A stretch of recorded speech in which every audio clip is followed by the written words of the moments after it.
another podcast session in Grove Studios called Acoustic Alternatives. We've been doing these since October of 2020. If this is your first one, go back and find the other ones. There's over 100 ones that have been done in this space, a few that have been done on location at people's homes or wherever I might be at that particular moment, but most often they're in this fabulous place called Grove Studios. GroveStudios.space if you want to check it out yourself, especially if you're a musician, podcaster, or even a club DJ. There's a room in here that you can practice your skills and not disturb your neighbors.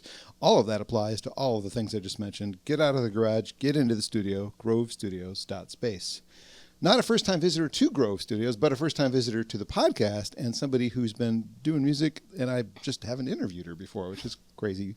I'm happy to welcome Kelsey to the podcast. Hello, Kelsey. Hello. Thank you for having me. My pleasure. From Ann Arbor, Kelsey, period, technically. Yes. No longer just Kelsey or no other names that have been used in the past. Debut full-length album under the name Kelsey is coming out, or actually came out on August 7th. Yes. Called Love Hard.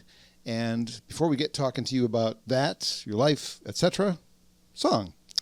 Let's do a track off of that called Our Eyes. All right, cool. This is actually one of my favorites. So Oh, great. Perfect. Glad I practiced it then.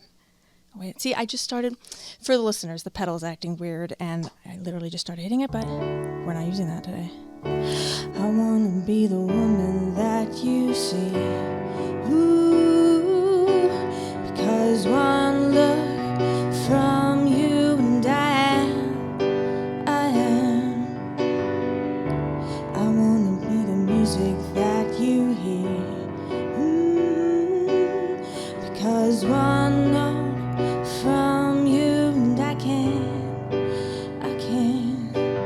We live when we play and feel the same pain. We love the same way and smile to stay sane. We're both so alive. Joy lights the fire. Your body cheats on when you look in my eyes.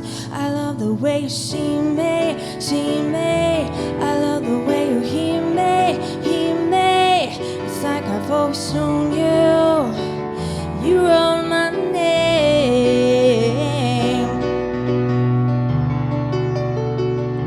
I wanna be the woman that you need. Ooh, because moments frozen in our minds decide. I wanna let you cut me open deep.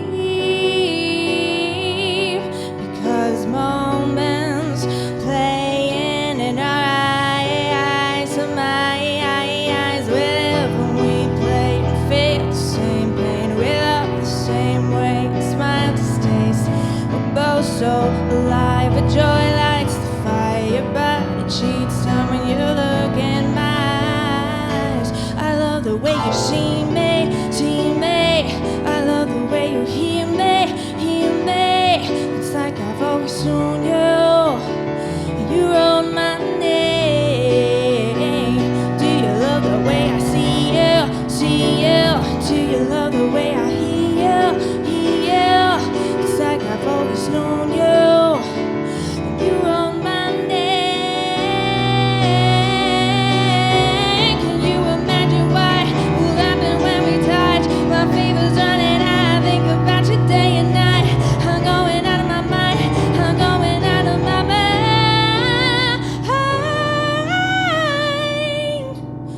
I love the way you see me, see me. I love the way you hear me, hear me. It's like I've always known you. Feel like I've always known you. I love the way you see me, see me. I love the way you hear me, hear me. It's like I've always known you. And you wrote my name. Do you love the way I see you, see you? Do you love the way I hear you, hear you? It's like I've always known you. Feel like I've always known you. It's like I've always known you. And you wrote my name.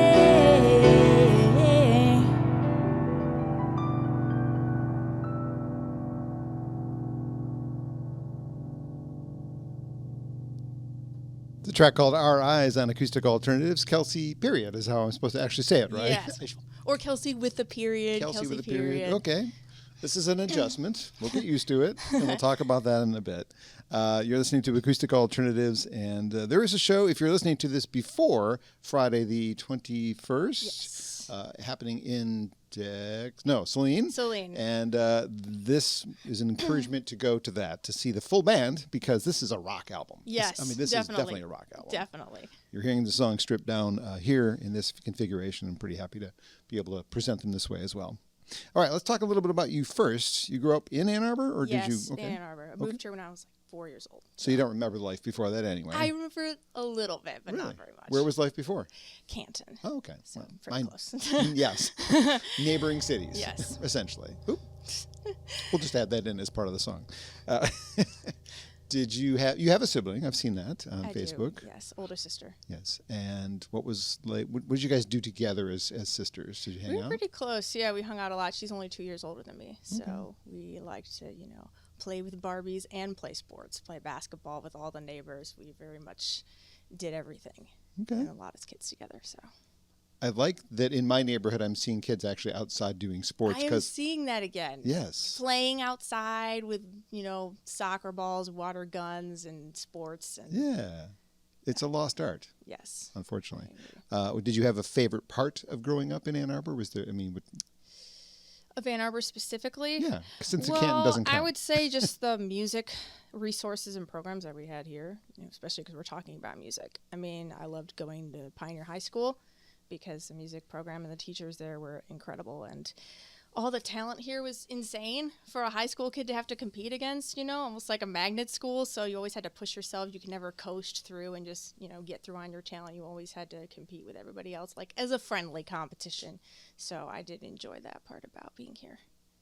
But you were involved in music in high school as well. Yes, yep. I was a big choir kid, choir background, did theater, all that. Did you have lead roles?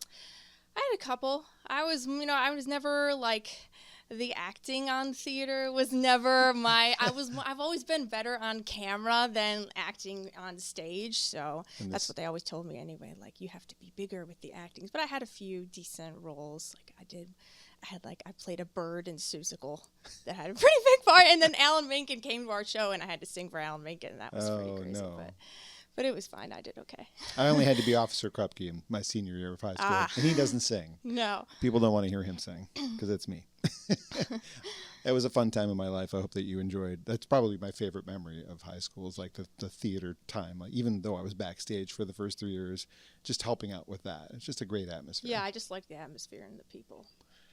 When did you start picking up an instrument, and which was your first instrument? I started piano when I was about 6. And I just wanted to do it. I would tell my parents, I want to learn how to play piano. And they were like, okay. So I started taking piano lessons, and I really liked the lessons at first when I was a kid. And then I started getting frustrated because the teacher that I had wasn't teaching me the theory. So when I would try to read the music, I wouldn't understand anything. And I'd get really frustrated. I'm like, why can't I learn these songs? So then I would just stop practicing, would just show up and sight read, and I stopped learning. But then when I learned music theory, when I got older, I was like, oh, that makes sense. This is how you play piano. So then I actually got good at piano after that. And then I picked up guitar in college and kind of started noodling around. I'm not much of a guitar player. I play rhythm guitar with myself as a singer-songwriter. But then it's when I picked up the bass a couple years ago that things really opened up for me. And that's how this project started, was that. Because really? I used to, I had an old name called Sealsage, which some people kind of knew about in Ann Arbor, and then it kind of died with COVID, sadly. But so then during COVID, I started picking up and noodling around with the bass. And then a few years ago, I started really taking it seriously. And I was like, this is my favorite instrument. This is where I want to be. So then I was like, I'm going to change my name, and I'm going to change my whole project, and I'm going to make the bass kind of the center of what drives my songs. Interesting. So that changed everything for me. Well, who led you to piano? Was there an artist that you were listening to at that age? Well, when I was a kid, everybody was obsessed with that Vanessa Carlton song, yeah. 1,000 Miles. We all wanted to be able to play that song. So, if I had to pick one piano song, that was the one I wanted to play a lot when I was a kid. So, but I just wanted to do music, everything. I've been singing forever since I was a baby, pretty much, I was told. I was singing as a baby before I could even say words. That's what my parents tell me. That's what they tell me. What were you singing? I don't know, like Goo Goo Gaga, whatever. But in notes. But notes, in like perfect pitch. like trying to move my voice up and down with pitch. So I've been, and like I have this file that you give to the FBI if your kid gets kidnapped, and it's like noticeable characteristics about your kid, and it says likes to sing a lot. This was when I was 4 years old, so it's been in me for as long as I think I'm going to contact the FBI and verify that. Yeah. No, I believe it. That's funny. Well, piano, guitar, bass, all pretty great way to have a music career. You played all of them on the record too, yes, didn't you? I played a lot of instruments. It was new doing synth arrangements. I'd never done that before, but I actually had a lot of fun doing it, even if it was kind of tedious. I even did percussion on the record, too. So, I had like a kabasa on one song and shakers, and there's an art to playing an egg. Believe it or not, you have to shake it a certain way or else it just doesn't come out right. So, as long as you can count to 4, it's not good enough. You have to actually know more. It's a certain feel to it, and then you have to do that for the whole song and not lag or push it. Or anything. Oh, they can loop it. It's much harder than I didn't loop anything. I'm just kidding. But yes. Cool. Well, think about early Prince records where he did all of the things on his records. Not exactly what you did. You enlisted a few pretty cool people for sure. Yeah, because I didn't want to do everything myself. Well, I wanted to work. have, kind of throwback to the 70s when you would bring in your band and you just sit around and be creative and not really know what's happening. So I didn't bring in demo tracks or anything. I didn't even have scratch tracks. I just brought in me and the piano, and we all sat there. So it was me and the Brothers Harrington, if whoever's listening is familiar with their work. And we just, for a couple weeks, we just sat around and kind of built the scratch tracks and shaped the arrangements and everything. And then we built everything, rhythm section first, and then added guitar. So that was pretty cool to do it really throwback style like that. Oh, that is kind of cool. How long did it take? It took the studio was 14 months. Oh, wow. Which is a long time. It was quite the endeavor. And expensive. And yes, it was much more. Well, it wasn't every day. I Okay. have a teaching job as well. But Wow. I knew it would be more expensive. So I thought, if I'm going to do this and I'm going to really do a record like an epic, the old school way, I want to do this at least once in my life. No matter what happens in my career, I'm going to do this, and I'm going to make an old school, like 70s rock record, how people used to make them. So yes, it was more expensive, but I'm hoping that it'll pay off eventually. I hope so. So I bring this up a lot in my conversations because though I'm not a musician, I have visited with many, and I know the plight of trying to be one and try and make a living. You went to U of M. You've got a degree from U of M. yes, I forget what your degree is in. it's actually in writing. Writing, okay. Yeah. So the backup plan. I mean, not that I'm not saying you're going to fail. I did want to have that. Yeah, I'm not saying you're It's going to fail. I'm just practical. saying it's really hard to really succeed.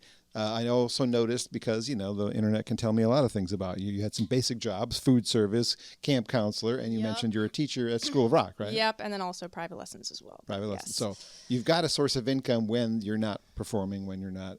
Well, there was back in the 70s, the way you recorded your record. You could make a living selling records. You didn't necessarily have Once to upon play. a time, you Yes. made money from your records. Yes, that is not the case anymore. I would love to see that come back. You are pressing it on both vinyl and CD, or just? Yeah, well, I have the CDs. I have Good. one with me, actually. I wish I had one in front of me. I but- do have one, Oh, actually. whoa! Don't trip, because there's a cord there. Now we'll get it later. I like to use it as a prop sometimes, but I don't. Okay. We should have done that before. Either way, the part of that equation is like, I want to make a living making music, and I'm going to give everything I got, which is what you just spent the last 16 months of your life doing. Yes. I've also noticed your attack on the internet. And like, I want you to know I have a show coming Yes. up. I mean, this is another job, a whole nother It job. is. It's making content now. Yeah. Because I thought, well, I want to keep my music, old school, like I just talked about, but you also have to be adaptable and adjust to the modern age, or nobody's going to hear you. And the battle is just getting your music behind the right ears, your audience, and you're just trying to cut through all the noise, and you got to make that content all the time. Hey, don't forget about me. Don't forget about me. You got to make your reels, and you got to keep people interested. But you can't post too much to annoy them away. Oh, It's yeah. it's kind of a line you have to straddle, and it is another job, just kind of doing your own marketing and your own management, your own booking, I did all the album artwork and the packaging and everything for the vinyl and the CD, and it's a lot. you're doing like 5 jobs. It's crazy. It's crazy, and you're not getting paid for any of it. You're just hoping to get where you want to go, where you start getting paid for it. So, well, maybe adding to your list of things that you do, since you're already at the School of Rock, which I assume is full of aspiring musicians who want to do what you're doing, they should add an element of, this is how you market yourself. This is how you make a living making music. Because you didn't take the music, you didn't go to School of Music at U of M, which I'm not even sure they teach that there. I think they teach have it. music business. I took a music business class when I was there, and learned things about copyright and songwriting royalties and important things you need to know if you want to be an independent musician. But yeah, they should teach those kinds of things at School of Rock, but a lot of what they teach is mandated by the corporate. Oh. So, but I mean, when I have a student, especially older ones, older teens or adults that really like want a career, they have a career focus, I will teach them kind of branding and marketing and other things just to kind of help them be prepared to get out there, just as, you know, a personal thing that I'll do for them. We don't have to name names, but have you encountered students that you think have the it factor? Honestly, there were a couple kids that I had, but they moved away. There was one kid who was in like 6th grade. He was like a genius on the keys. Ooh. And I would always tell him, like, you need to stick with this. You will be up there. You know, you can do whatever you want to do. And then they moved away. And I was like, no, don't go. No. But so I think of all the students I've ever had, that kid was the one I thought you could be a star. Oh. But you got to stick with it. So I'll never know. Maybe he'll pop up one day and be famous and I'll go, and I'll know who you are. It's Joey or whatever. I'm just making up a name. We mentioned briefly the name change. So the strategy behind it, I suppose, obviously, is because you're recreating, like you're a totally different person, really. I went back and watched and listened to the older music when you were Sealsid. No, I can't even say it. Yeah, that was one of the reasons why I changed it, because nobody could say it or spell it. So I thought that's terrible for a marketing standpoint. It was. So sorry. I'm going to be honest with you. You know, you live and learn, and I was only like getting out of college when I picked that name. So because I'm somebody who also does radio, it's intimidating when I'm about to back sell or front sell a song if I can't say it. Like I can't say the artist or the song title. I don't want to embarrass myself. Probably not going to play it. I'm sorry. Right. It could be really great. And in the case of like a Sade, on her first album, they had like a pronouncer right on the spine of the CD, like Sade. Okay, got it. You know, that kind of helped.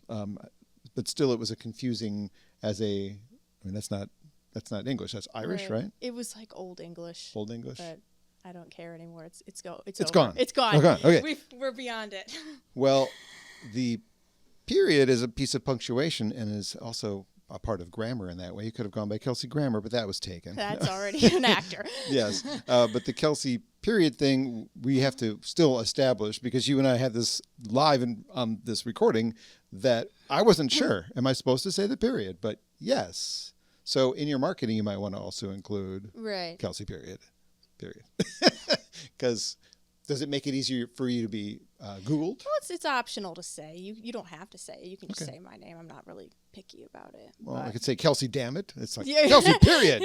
Or like Madonna, I'm Madonna, bitch. You know, like Kelsey, period. Yeah, well, that was why I did the period, because I feel like I was too scared to use my own name ever. And I was like, I found myself. I know who I am now. I'm Kelsey, period. Okay. So that's where it came from. And what's wrong with your birth name? I mean, I don't know. I never was comfortable with it. I always wanted to be like cooler than my name for some reason. Okay. But then I was like, what am I trying to do? I don't need to do that. I just need to be myself. Well, I guess similarly, when I started doing radio, I used a nickname that a friend of mine always calls me, Johnny B. And I did that for several years. I'm like, there's nothing wrong with Bommarito. It's kind of a cool name. So I just it sticks in the brain for sure. Right. So I just started using my regular name. Johnny B's common, or, drummer here, whatever. It was too like, I'm not really that young kid who goes by Johnny B anymore. So anyway, new album is available. It's called Love Hard. Would you like to do another one? Sure. Tell me a little bit about this one. I'll do Eternal Flame, and I'm going to play it how I usually play it live, which is solo. But if you come to the show, we're going to do it as full band, and it's probably not going to happen again.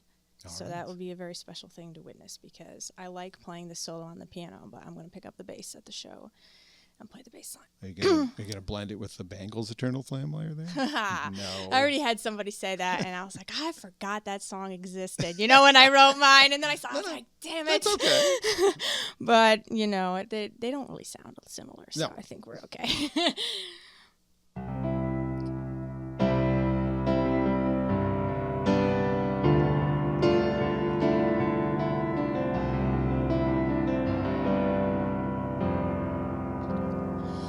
wanna live in your light. You hold a mirror to my soul, and for the first time I feel whole. But can you leave your past behind? So this is what it means to pray. I'm starting to believe in faith. 'Cause how else can this be explained? So this is how to trust in faith, to know the truth you cannot say. My feelings chase the doubts away. Shut my eyes and still believe. Believe in all that we could be. Could you be my eternal flame?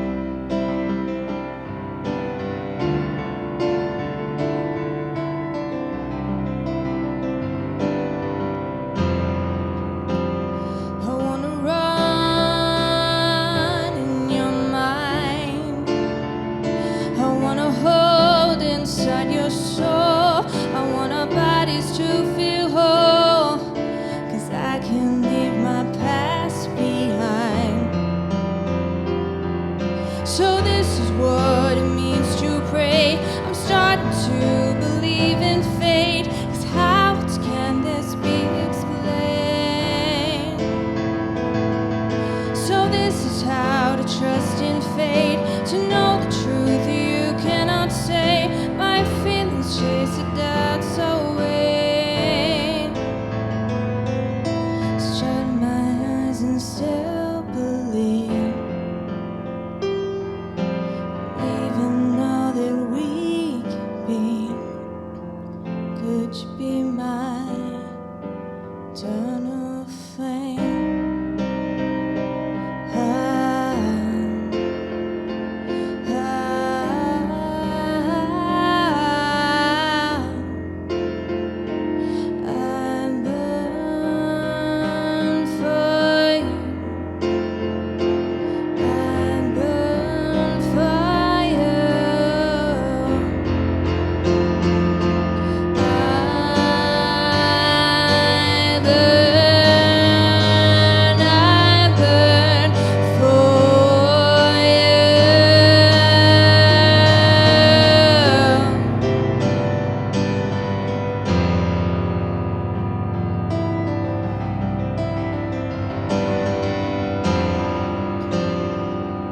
So this is what it means to pray. I'm starting to believe in faith. 'Cause how else can this be explained? So this is how to trust in faith, to know the truth that you cannot say. My feelings chase the doubts away.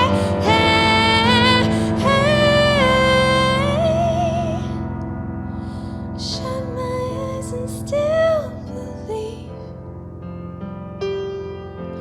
Believe in all that we can be. Will you be my eternal flame? Eternal flame.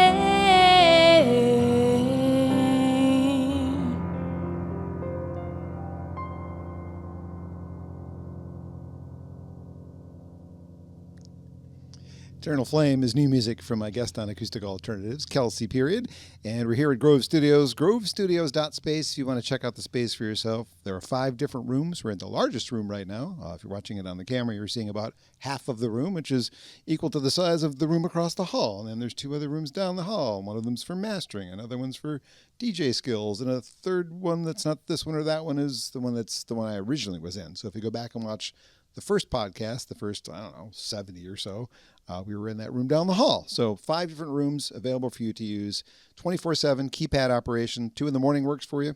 Probably pretty easy to book. Not a lot of people looking at it 2 in the morning. They have lower rates too. They do have lower rates. Kelsey's going to be practicing her upcoming show in this building very soon. So she's already aware of it. Yes. And her friends are already aware of it. So it's if you're in the Ann Arbor, Ypsi area watching this or listening to this, this is a spot that is intended for you to get out of the garage, get into the studio, make a lot of noise, don't bother anybody. Train might come by, but who cares? It's all good. GroveStudios.space. Kelsey, I'm so glad that you're here today. Thank you for spending some time with me. Thank you for having me. I like that one a lot, too. It reminds me nothing of the Bangles. Good. Susanna Hoffs could sing it. It would sound like a completely different song. We're going to just back up a little bit again. The 2022 EP under the old name, we'll leave, she's dead. It's not buried yet. It's not buried yet, but you used some of the same players. Chris DuPont, Billy Harrington were on that. But they're also on this record. Well, Chris is on one song. He's still doing on it. Backup guitar. He's still so on it. technically he's still on it, but Billy's brother, Michael, is the one lead guitar player on the record. But yes, Chris does make an appearance on the record. That one's a little more poppy and a little less edgy, but one song did survive, and you redid it too. Yes. So I was already wondering before I was digging and looking into things, would she ever play these songs again, or has she let this part of her life go? But the that one I did play. I think I played it last year when we played at the Lo-Fi. I don't remember if I played it after that, but it's on the record. Yeah, that one I did. World on Fire I released as a single, and we just kind of remastered it, and I did a new bass line over it because I don't know. I feel like that song is just kind of important to me, with especially my beliefs about where things are at in the world right now. And every year that passes, I just get more angry about it all. So I just wanted to keep that song kind of in my back pocket. So whenever I can bring it out and play it, and I feel like I need to, then I have it. And I have it, recorded and mixed and everything under the new moniker now. So that one survived, but the rest died. Bye-bye, old They're songs. gone. They are still able to stream if you're curious about them, and I don't necessarily think. Yeah, I still have some old CDs left. I'm like, maybe one day if I make it, I'll auction these off for money or something. They could be you worth never know. hundreds. Yeah. I've seen it happen. You never know. World on Fire, another one you could, if you had to, blend it with Sarah McLachlan's World on Fire, which is a pretty fabulous song as well. She even recorded that one a couple of times herself. She re-recorded it with Robbie Robertson from the band when he was still alive. But sidebar. This is observation. So I have to approach this one a little differently because of the fact that I'm old enough to be your father. But just an observation. Okay. There's the two different yous. When I look at the pictures of the old you and the pictures of the new you, way sexier now. Yeah. Well, thank you. Is that on purpose? It is. It's not. Some people look at me and they're like, what happened to you? But I really just went through a transformation the past couple years, and you can hear a lot of it in the new record. It's confidence. It's confidence. It's just new feelings. It's kind of finding your sexuality as a woman, a lot of things, and I just kind of naturally evolved into that. And I just dress a certain way because it makes me feel powerful, and because I want to express myself and that part of me. And I also believe strongly in women being able to do that, especially in rock music, like men have been doing forever. Like I want to be like a female Robert Plant. Awesome. And like express myself that way through the music. So yeah, that's show off your chest hair. It's not something.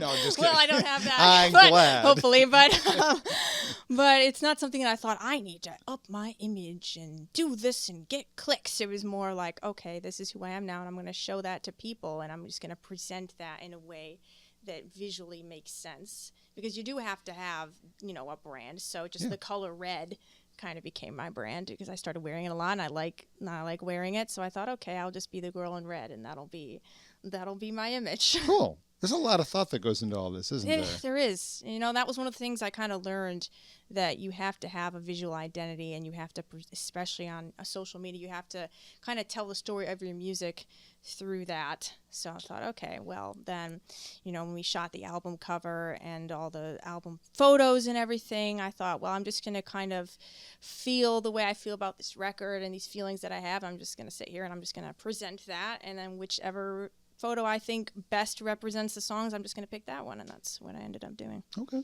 I like it. I'm just just an observation. I like explaining it to people, because there are some people who look at me and they're like, "How could you do this?" No, but not at all. It's 2026. That's what. Thank you. That's what I say. Be yourself. Thank you. That's what I want. Our mutual friend Lori Stratton did many interviews with you. In fact, she tells me she has another one coming up. Yes, we're going. Should be coming out this week. Yeah, yes. we're gonna meet for dinner before the show. Oh, wonderful. So when she talked to a younger you, I learned in that interview that you were inspired by the Beatles, INXS, Goo Goo Dolls, Muse, when you're on the earlier EP. What music inspired this new you? Is there a new brand of I would you? say kind of those things, and then with some new influences, kind of like classic rock, a lot of Led Zeppelin kind of in there, especially with the vocals that made its way in there. And then I picked up the bass from Duran Duran and new wave music and kind of disco-y, funky kind of sounds. And I call my music disco rock for that reason. What is disco rock? What is disco rock? It is, for me, it is kind of, I always say, if Led Zeppelin played disco. Ooh. Like, it's kind of that raw rock and roll energy, you know, with kind of unhinged quality to it, but then it's got these, like, super kind of funky rhythm section-driven bass lines that are kind of more in disco and new wave. So it's kind of those two things mashed together, and that makes my sound. The closest they got to that would be the instrumental breaks in Fool in the Rain, where they went off on that polyrhythm stuff. And that was actually, although the kids in my high school were all wearing Led Zeppelin shirts, that was the first album I actually bought of theirs, though I have all the others now. But yes, entertaining thought to have a disco Led Zeppelin. Yeah. Like, it sounds like it doesn't make sense, but then when you listen to my record and you actually think about it for a second, you're like, okay, yeah, so there's like a guitar solo going, and then there's ghost notes going in the bass, and it's like super rhythm based. So then you can kind of feel it out, what I'm saying, if you listen to it. Well, you have a little bit more homework to do, because Geddy Lee of Rush plays keyboards and bass at the same time on stage. So you can do it, because he can do it. I mean, right? I have transitioned in a song. I haven't gotten to that level. When I play as a trio, like I did down when I was in Austin at South by Southwest, we had a trio down there, and I would start out a song on the keys, and I'd like walk over and pick up my bass halfway through and play it. So I can do that, but I can't Geddy Lee and do both at the same time. I think he's using pedals a lot of times. Probably. And then I don't even know how. I'd have to watch a video, because I don't even know how you would play a bass with one hand anyway. Well, yeah, look for videos of them doing it live. But Geddy, early Rush didn't include a lot of synths until the 80s, like everybody else, right? So, oh, you're not on a microphone. Oh, I said I have to ask my dad. He's a big Rush fan. As was I. I think there is inspiration to be had there if you want to try and do both. And you're young. He didn't do it when he was your age either. That's all I'm saying. So. You mentioned South by Southwest. Tell me about that experience. That was amazing. And I think my favorite part about it was just kind of feeling like I was in a scene, like back in the olden days. So we had a group of us from Michigan that all went down there. We all stayed at like an Airbnb. So very like MTV's The Real World. We're all in this big house.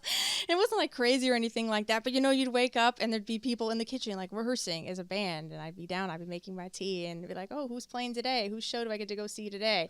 And I got to see all of this free music. And I played 4 shows down there, which was kind of like a little mini residency, which was kind of cool. And I just liked being around all these people who are in it, not for the money, who are in it for the music. And we all have the same goal, and we're all supporting each other. And there were so many great musicians down there that I got to see who were kind of all where I'm at. Some, a little higher, and then some, a little newer than I am. So, but that was really, really fun. I was one of the best weeks I've had in a long time, actually. It was great. Did you make new friends and contacts? I did. I made so many new friends, and, we still talk now, and we're all excited to go again next year. We're already planning next year. So. Well, those are also potential tour mates, too, right? Yeah, if you do like a tour of the country, you can pull from your fan base. They can pull.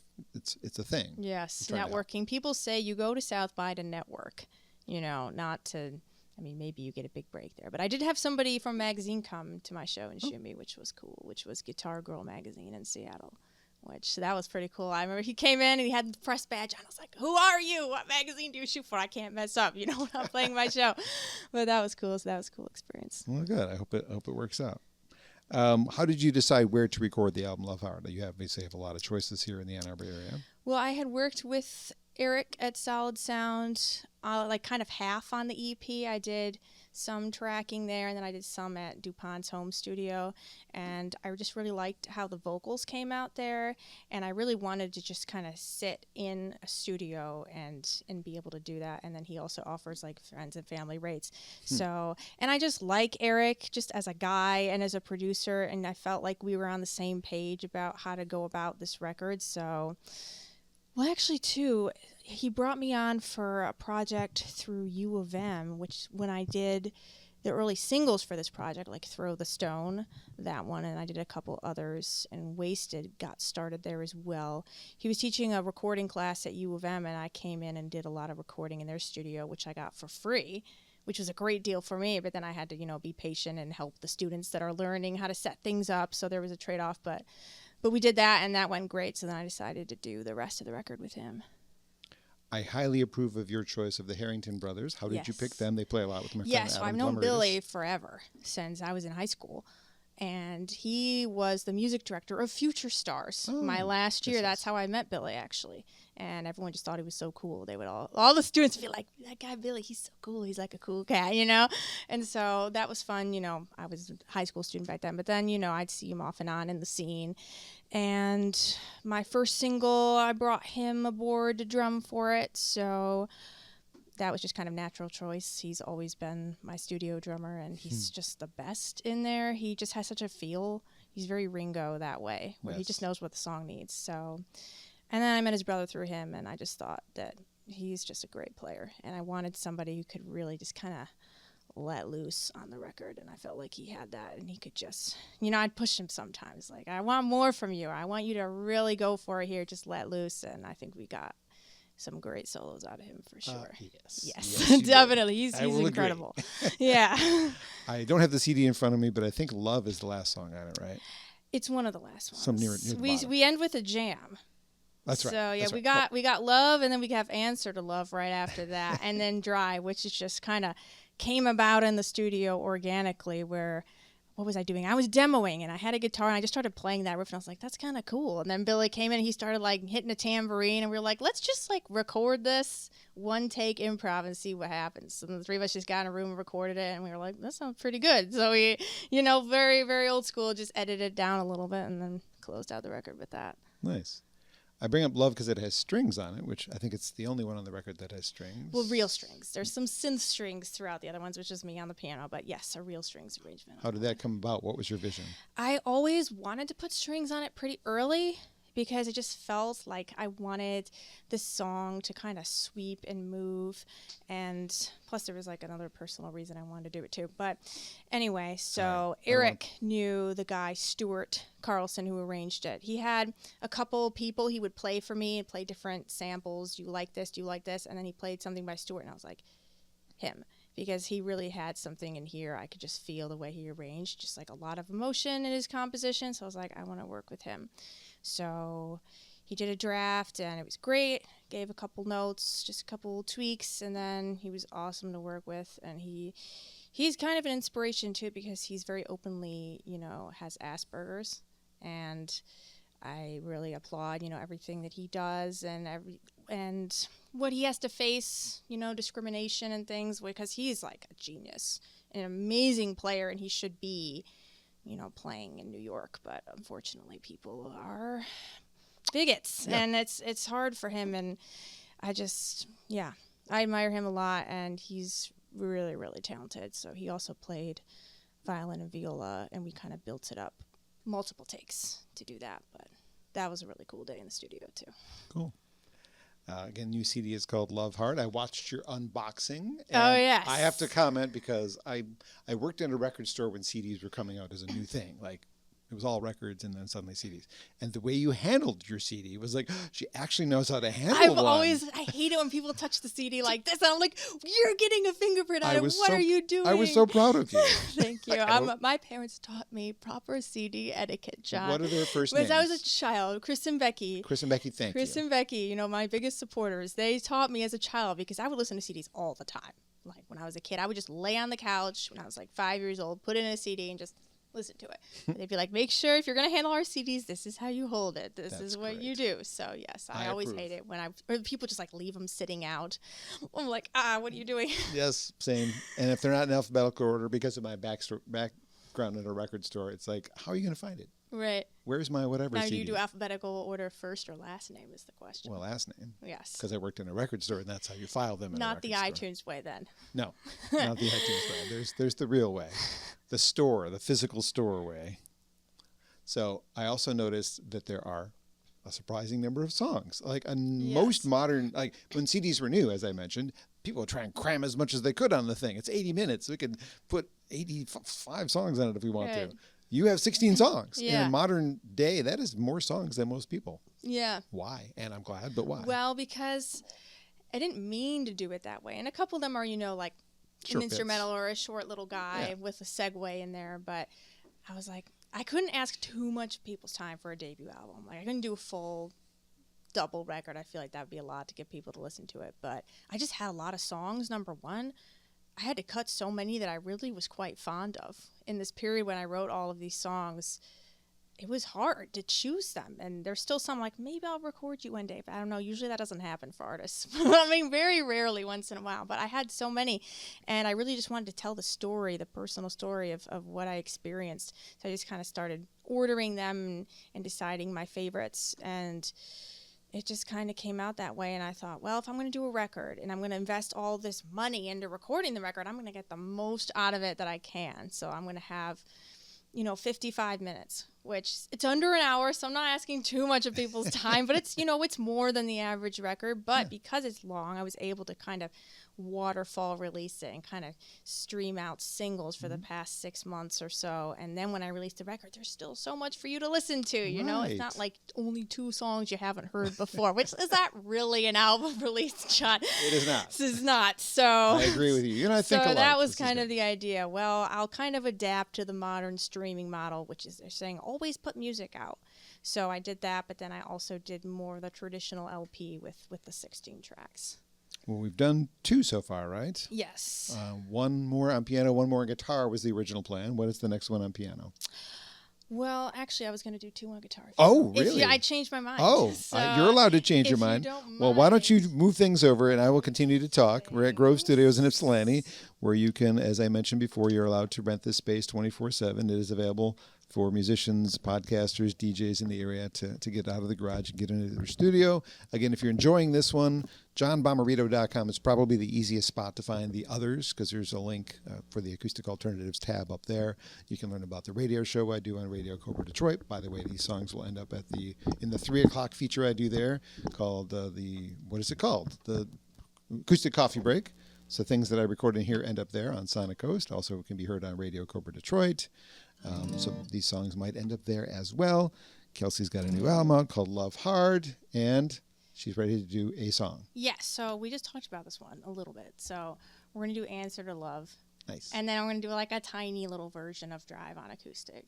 Okay. Because I can't solo. So we're not going to go on too long, but it'll kind of be, close enough. You could be changing your mind every day. I heard, I love.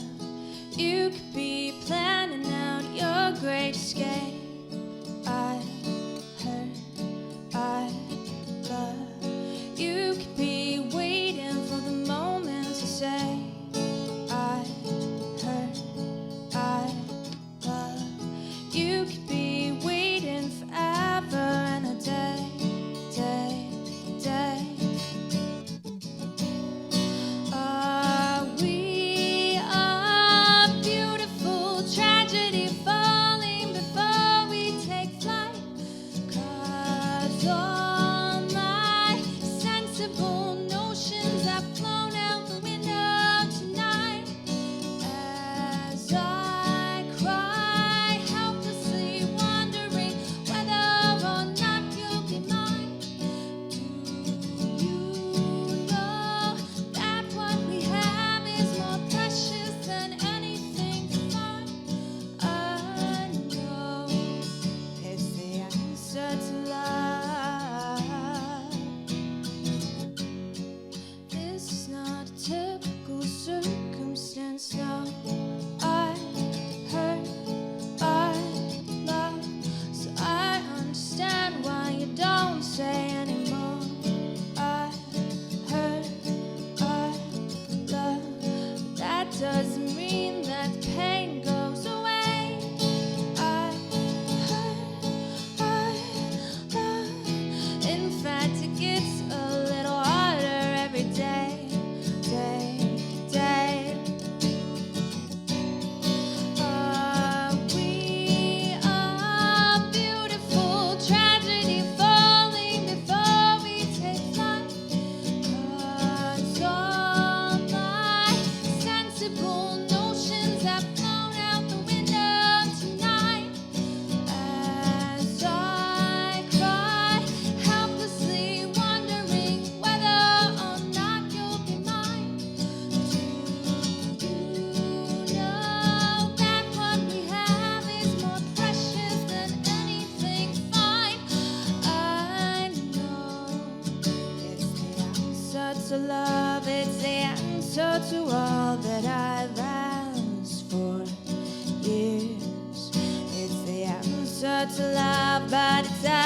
anything that I could lose to tears.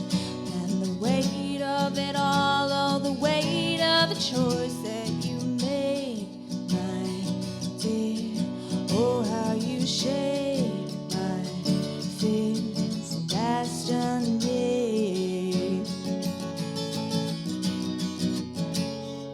It's not all on you, it's on me to get it all together now. Ow. It's not all on you, it's on me to get my shit together now. Ow. It's not all on you, it's on me to get it all together now. Ow, baby, it's on you. If you wanna be with me, do you wanna be with me? We are a beautiful symphony falling to leap and take flight. 'Cause all my sensible notions are with you, apart every night. As I cry bittersweet tears that belong to the years lost in time. So you know that what we have is more precious than anything fine. I know it's the answer to love, it's the answer to all that we fight for here. It's my answer to love, and it's why that you asked me the question, dear. And the weight of it all, oh, the weight of the choices we make are clear. Oh, how they shape our fears and destinies.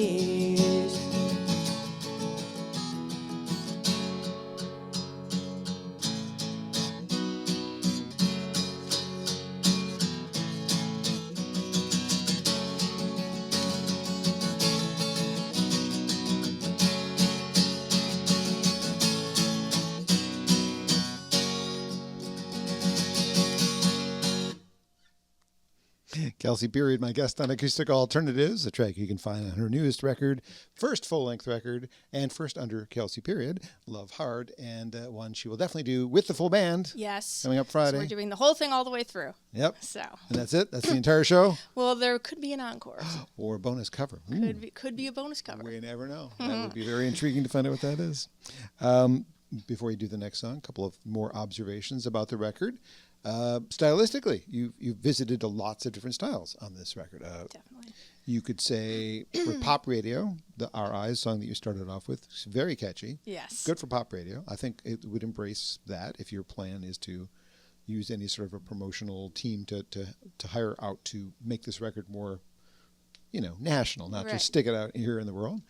Because Michael Harrington is playing steel guitar on one of the tracks, the one called Live My Life. You could Yes. almost take to the country. It's not really very It's like country. a little bit of Bruce Springsteen, I'm on Fire. Yeah. A little bit of sort of country. It's adjacent. Almost. Country adjacent, I'll take that. Yes. It's a loosely defined genre these days anyway. Yes, definitely. I feel like it's changed a lot. And then rock stations should be all over Wasted. That song is a freaking bomb.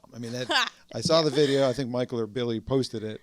And yeah, you saw my comment. Yeah, I remember your comment was like, hell yeah. And I Hell was like, yeah. yes. The guitar solo is killer. The song is That's the killer. reaction I wanted. Yeah, for that video, that's why I was like, okay, we're going to bring the band into this video and we're just going to rock the F out. And it's going to be awesome. And Yes. that's how it turned out. So Wasted was not a waste of time at all. Great Thank guitar solo, great vocals on that one. You killed it on that one.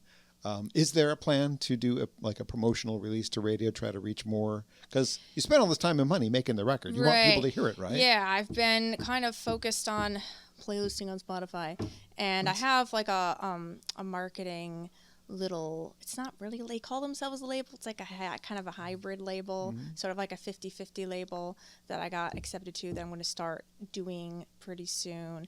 And then once the show is over, I'm going to really turn my attention to radio and trying to push and get my reach out both to that, and then I really want to start opening for national artists. That's kind of my next thing on the ladder that I'm trying to climb up here. So this show and this album release has been very time consuming. I'll be a little relieved after the Friday when it's over. I'll be glad to play the show. It'll be a lot of fun. But then when it's over, I'll be like, okay, take a breath. Now let's go to the next step. And yeah, trying to break through on more radio stations is definitely one of the things that I'm going to try to do.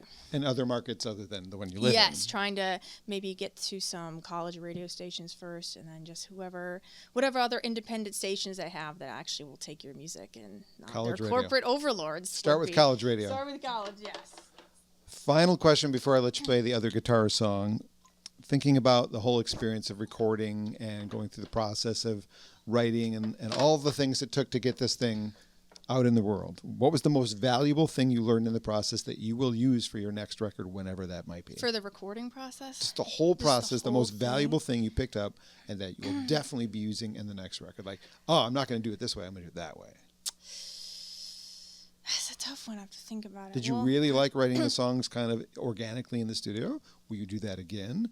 You brought some of the stuff with you, obviously, but they got really developed in the studio. That's pretty cool. Right. Did you enjoy the process of the mixing? Like what? Yeah, I was a big part of mixing, actually. You know, I'd be sitting in the chair and listening and doing sessions and everything. I think the biggest thing I took away from it all, I'd have to think more about like specific lessons and things like that, but I think the biggest thing I took away from it all is to just never make your art for what other people want to hear.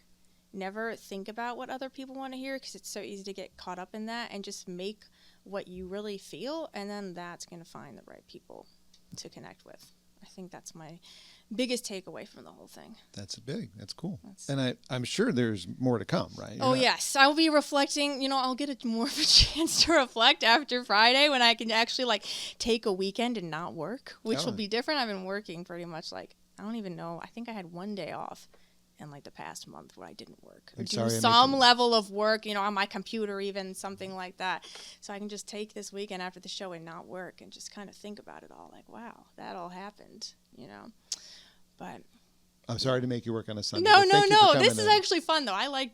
There's work that I like doing like this, and then there's work that I hate, like being on my computer and emailing people. So, or checking on my distribution or annoying things like that. So I can just take a break from that for a couple days probably.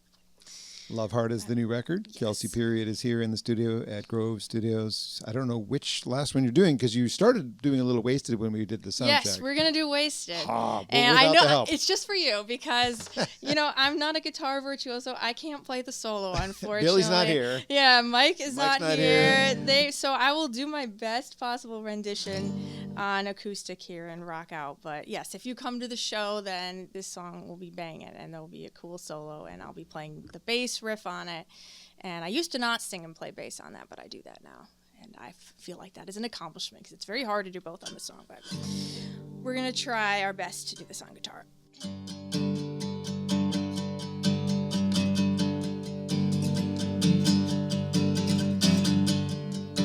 You see the man that's got his eye on me.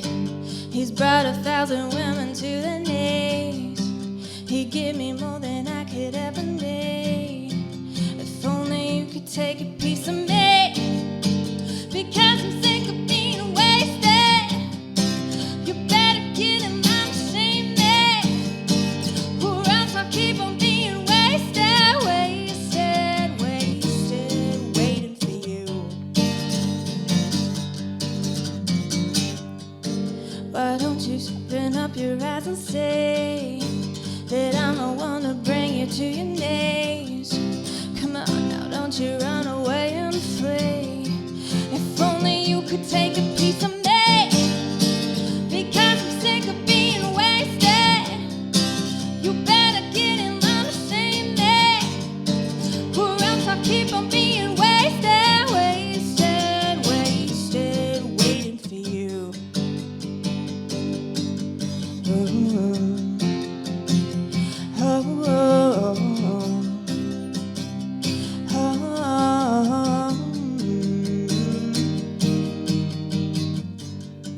Who's gonna jump into the firelight? Who's gonna run with me into the night? Who's gonna smile and embrace the fall? 'Cause if you do, I swear we'll feel it all.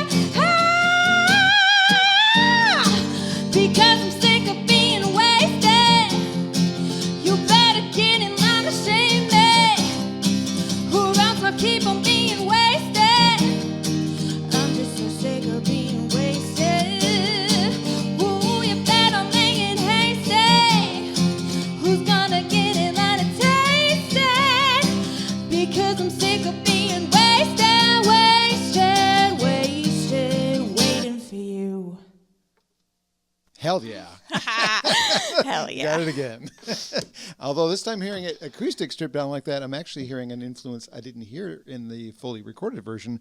Maybe there's a little heart in there. Oh, I could can hear Ann and Nancy rocking on that one, actually, and that would have been pretty cool. If you go to the show, however, the ghost of Eddie Van Halen will be playing guitar. Because Michael really not does. wrong, yeah. Yeah, that's a great song. Thank you for doing that and for stripping it down. Probably the way you wrote it, right? Actually, I wrote the riff first. Okay. So I wrote the bass riff in my head, and then it was like at nighttime. I kind of like sang it into my voice memos. And then the next day I got up and I opened up Logic on my laptop and I plugged in my bass and my guitar and I just like played that riff over and over on a couple of chords. And then the words came out in like 5 seconds. Wow. I was like, no imagery here, just straight to the point. Yeah. And then I just like spent an entire day. That was the one song I did kind of demo on before bringing in stuff to the record. But yes, that one I actually wrote the riff for first, so not on acoustic guitar. So I had to learn how to play it on acoustic guitar afterwards, so it was all backwards. Nice. Moral of the story. Well, Kelsey, thank you so much. What is your website? It is spelled out kelseyperiod.com. So you don't just put period. You actually have to spell the word. You have to spell period. the word period because there already are periods in web addresses. Yeah, So yes, kinda makes it- kelseyperiod.com. So is it less confusing? Maybe, but now we know. So good luck with this record. I hope it does well for you. Thank you very much. I appreciate your time again. I will see you at the show. Yes. Great to see you there. GroveStudios.space is the space to check out if you want to see where we did this, if you want to book it for yourself, if you want to find yourself practicing here just like Kelsey's doing in a couple of days. We'd love to have you check this place out, and really big thanks to Grove Studios and Kelsey for making this possible.